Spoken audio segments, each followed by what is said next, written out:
Secretary, thank you for being with us today. I want to return to the SVB issue and ask you, I haven't heard you say today, when were you first notified that there were problems with SVB, and when did you alert members of Congress? What was that time lag?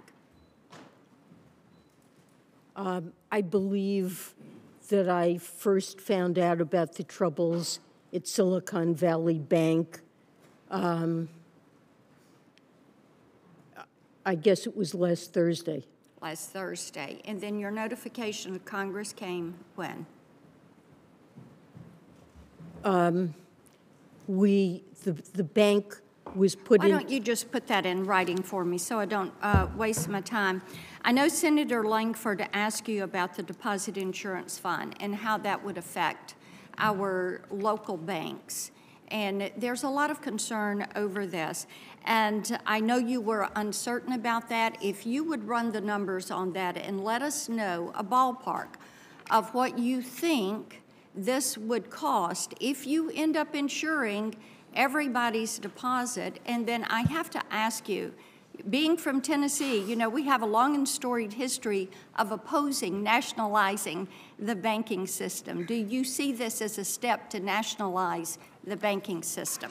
Absolutely not. I see this as a step toward stemming contagion that could come from the failure of these banks that would place community banks across the country at great risk of runs as well that we want to. Thank you, ma'am. Let me move to the Inflation Reduction Act and that implementation. I hear a lot about this from local mayors and our state agencies. There is a lot of money that can be doled out. Treasury and other agencies are going to be required to issue guidance. That hasn't come, and so there's a lot of confusion there. And I was looking at the structure, and I want to make certain that I'm viewing this right. You have the Deputy Secretary, the Office of IRA Implementation within Treasury, the Office of IRA Implementation in the IRS, and Danny Werfel, who is the new, recently confirmed IRS Commissioner. So with all of these bodies involved, who is actually in charge? Who's the final decision maker on the guidance and the timeline for releasing that guidance?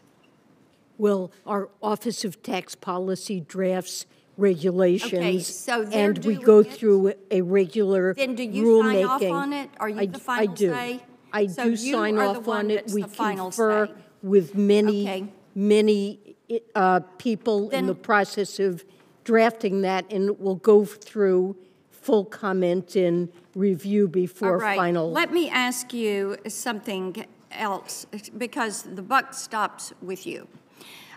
You have really praised the IRA. I want to ask you one more thing about that, because your statements contradict themselves somewhat. You talk about the IRA as a way to really bring prosperity, to lower inflation, to lower the debt. So do you really believe that we can spend our way to lower inflation, to debt reduction, and to economic prosperity with the amount of debt? I believe that this law promotes clean energy and R&D and investment in the United States. That's not my question. Do you believe we can spend our way to lower inflation? And I'm going to move on, obviously. I've never said any such. I've never said that I think that that's a way to lower inflation. You have mentioned the IRS being able to answer more phone calls and respond more quickly because of the IRA funding. And I was looking at the IRS data, and it shows that the IRS actually answered 2.6 million fewer calls this March during the tax filing season. So, and I know Senator Thune asked you about this. If we could get some clarity from you and from your testimony about this. And what is the rate? How often are these calls answered and missed? What percentage of people at the IRS are still working remotely, and what is your timeline for bringing them all back? What I can tell you is that the response rate to customer calls has been between 80 and 90% every week during this tax filing season, and that's a massive improvement.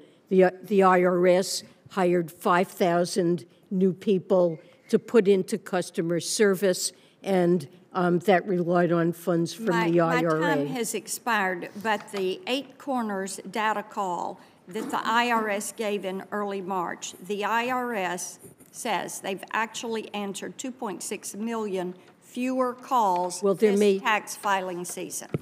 There may have been fewer calls, but the rate of response was very much higher, Thank you. Thank you, Madam Secretary.